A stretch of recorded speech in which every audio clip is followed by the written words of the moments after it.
So in the McGraw's lab, we study how sensory cells form and regenerate in the developing animal. So in our bodies, we have specialized cells that allow us to take in information from our surrounding world, in particular cells that allow us to see, taste, touch, smell, and hear. And in my lab, we're really interested in the cells that allow us to hear. So in our inner ear, we have specialized cells that respond to sound waves coming from the environment into our ears that then are converted from these pressure signals into electrical signals in our brain.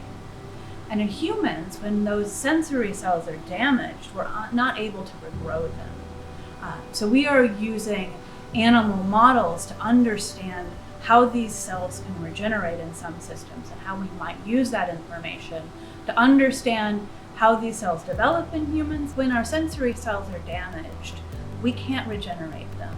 So we turn to animal models that can to understand how this process might occur and how we might replicate it in humans.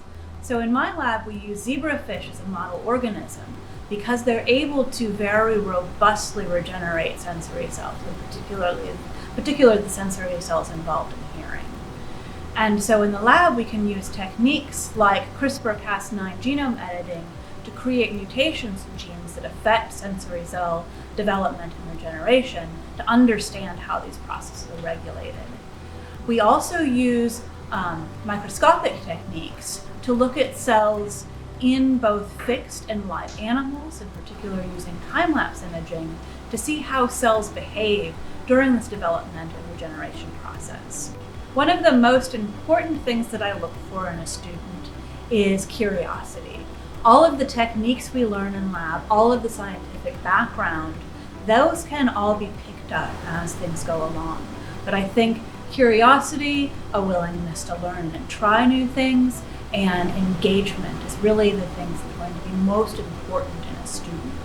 And to be excited about the scientific process is really, I think, the key thing for a research student in a lab.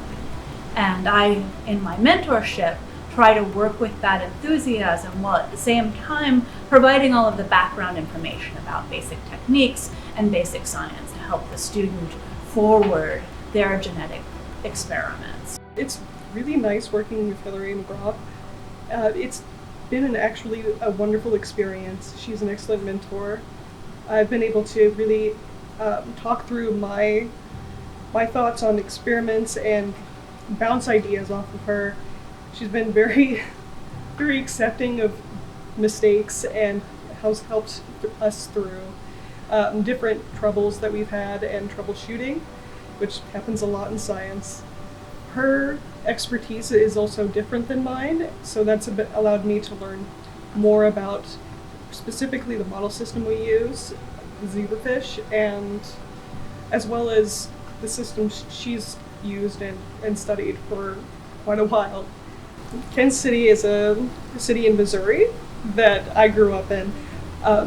It's a Midwestern town, a big enough city that you can meet a variety of people from a variety of backgrounds, but small enough that you can reoccurringly meet them and really get to know different people from different backgrounds.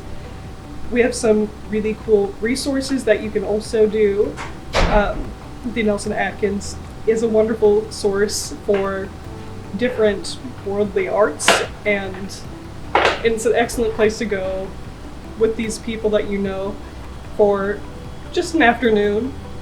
But there's lots to do, but it's a small enough place that it's nice to sit with the people you know and really enjoy the comfort of the Midwest.